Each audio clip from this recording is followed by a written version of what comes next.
What are you doing?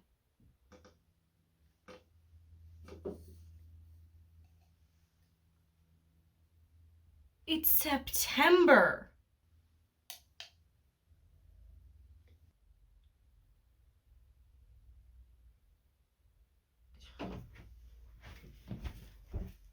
I've seen some people talking about like, oh, with all the COVID still going around, we're gonna have to cancel Halloween, and you know, I agree that we'll have to cancel like trick-or-treating and parties, but you can still like make a costume and decorate and have fun. My neighbor's yard is absolutely full of decorations, and it's really cool because I feel like during this pandemic, nothing really feels real. I've seen videos where people are like, yeah, this is just March 208, ha ha ha. But it's just, time is weird and nothing feels real.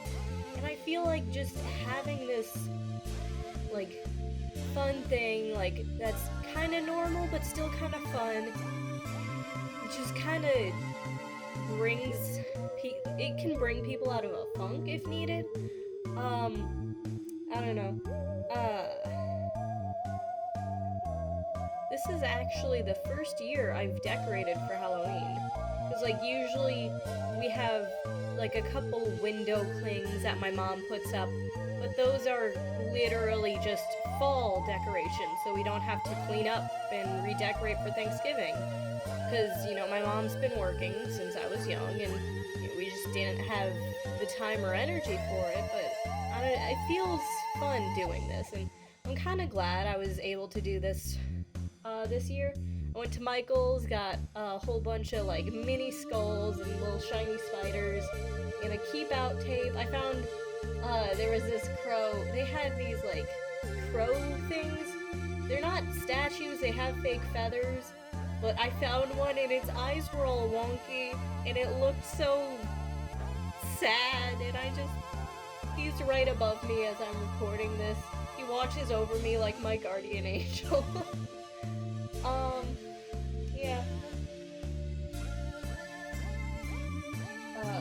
Looking at the video, I'm making the jack-o'-lanterns. Those were fun.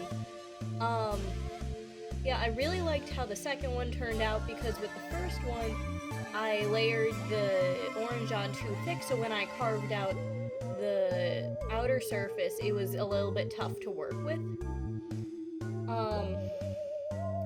I did this one, I did the yellow on the inside with the orange wrapped around, because typically when you have a jack-o'-lantern, the glow comes from inside, and I feel like that just added a little bit of depth to it. Later on, when I do the little buckets with candy, I put the little eyes on the outside, because you don't carve those into a basket. There's not just going to be a hole in the basket. Yeah, I'm looking at them right now as they're hanging above me. When I got it out of the oven, actually, the one I'm having trouble with getting the thing in right now, the hook came out, so I had to take some Mod Podge and just use it as glue, and that was kind of fun. It's actually later on in the video, but I'm watching the thing going as I'm recording, and it's kind of fun. Yeah. There's little eyes, putting them right on top, because you don't carve into a bucket. That just leads to a lot less in the bucket. I thought about making, like, realistic candies, but given the scale I was working with, I just decided I didn't have the energy to do it, and as it is, the filming came out to over an hour of footage that took my computer, like, 4 hours to process, so, yeah. Yeah, the little thing on the side, it's a black cat. It's really old, I made it in preschool. Yeah, if you notice, the cup that I quote-unquote drank out of during the intro skit, whatever, that's just my pen cup. It sits on my desk year-round. It's not a Halloween thing, really. It just happens to have pumpkins on it, and, you know, that's fine.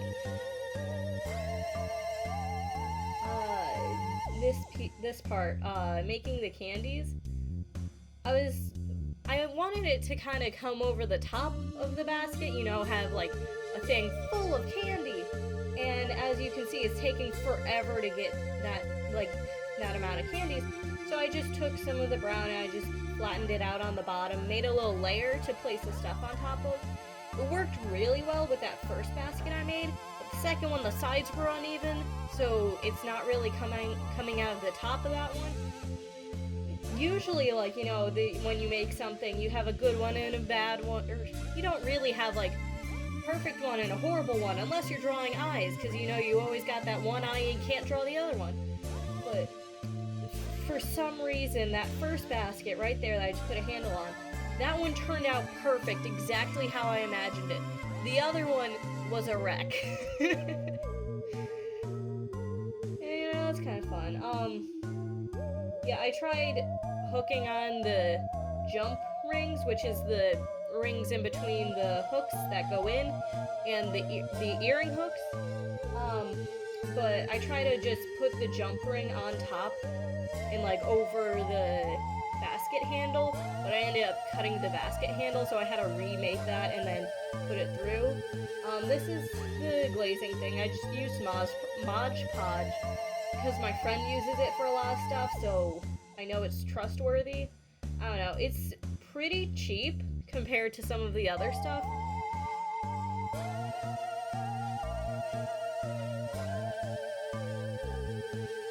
Yeah, hanging them when they're drying with the glaze makes it so there's not a weird layer at the bottom when it dries. And if everything works out a-okay, then you'll have these cute little pumpkins.